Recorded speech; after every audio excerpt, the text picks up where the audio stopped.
the photograph that shows someone who wasn't there. Everyone remembers posing for the photograph. Everyone remembers who was present that day. And everyone agrees on one thing. The man standing in the back of the picture was not there. Not during the event, not before, not after. Yet he appears clearly in the photograph, looking directly into the camera.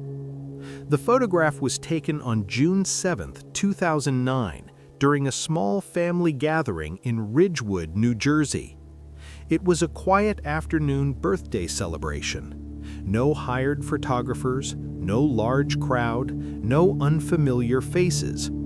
14 people attended, all known to each other. The photo was taken just before sunset, using a digital camera set on a short timer.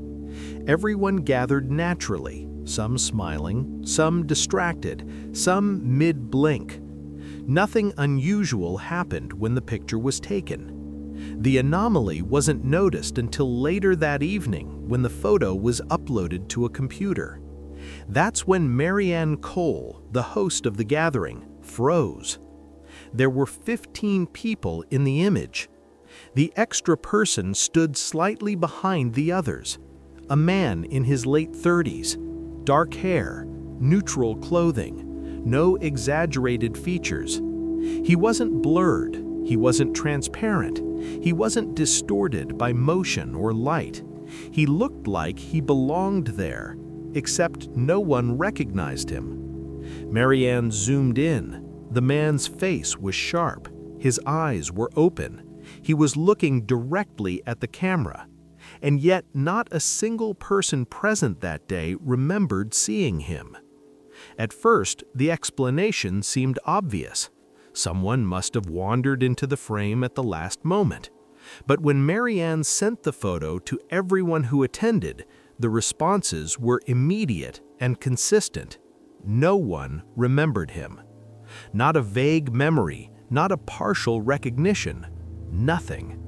Several people insisted they would have noticed a stranger standing that close. Others pointed out something else. There had been no interruptions during the photo. No one stepping in, no one leaving. The camera timer had been set. Everyone was already in place, and no one recalled making room for an extra person. Over the next few days, Marianne asked everyone individually. Same result. One guest, Thomas Reed, said something that unsettled everyone. "I remember exactly where I was standing," he said. "And that's where that man is." In the photograph, the stranger stood in the exact space Thomas recalled occupying, but Thomas was also clearly visible several feet away. 2 people, 1 position. That wasn't the only contradiction. Another guest insisted she remembered adjusting her position to avoid blocking someone behind her.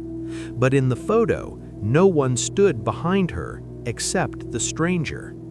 Marianne examined the camera itself.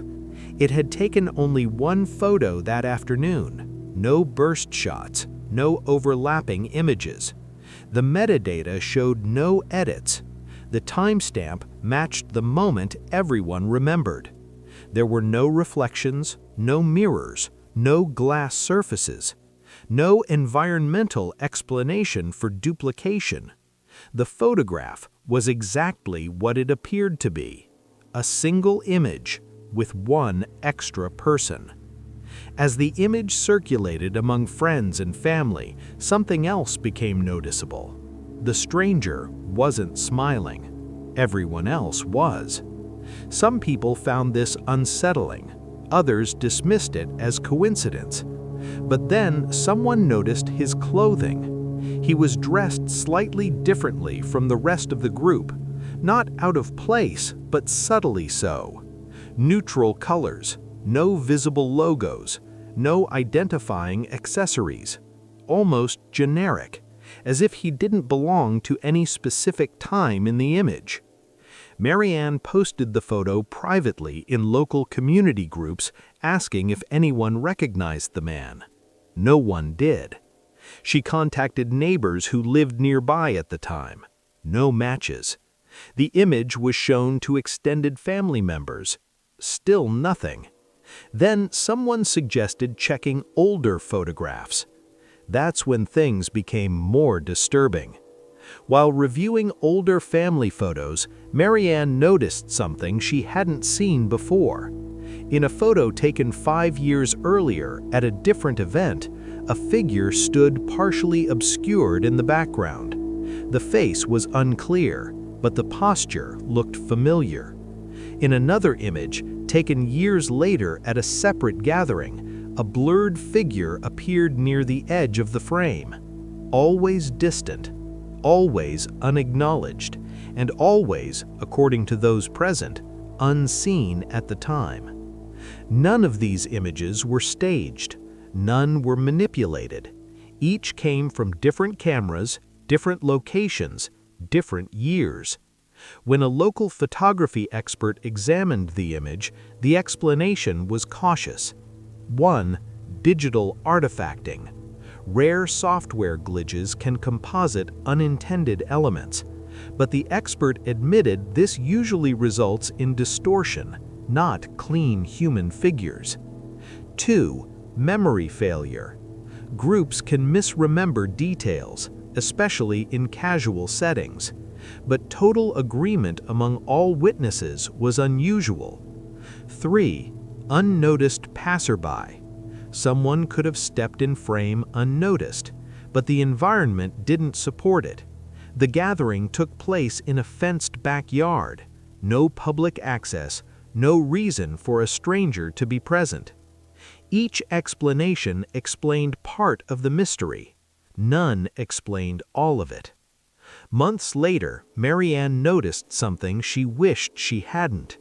When the image was flipped horizontally, the stranger's posture appeared wrong. Not anatomically impossible, but slightly off, as if his stance didn't align with the perspective of the others. Subtle, almost imperceptible, but once seen, impossible to ignore. A forensic analyst later described it carefully. He looks like he's standing there, but not quite interacting with the space. Skeptics argued the case was overblown. Human memory is unreliable. Digital images are imperfect. Pattern recognition can create meaning where none exists. And yet, skeptics struggled with one question.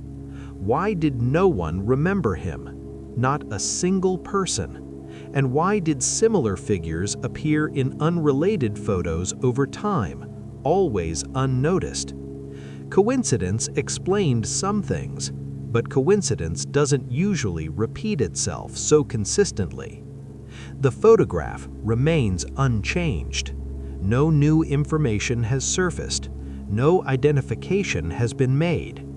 The man in the image has no name, no history, no explanation. And yet he exists, at least in that moment, frozen in time. Which leaves one unsettling possibility, that the photograph didn't capture someone who was forgotten, but someone who was never meant to be noticed at all. Because cameras don't remember, they record. And sometimes they record things the human mind filters out. Things that don't fit, things that don't belong, or things that do, just not in the way we understand reality to work. And if that's true, then how many other photographs contain people no one remembers seeing? And how would we ever know they weren't supposed to be there?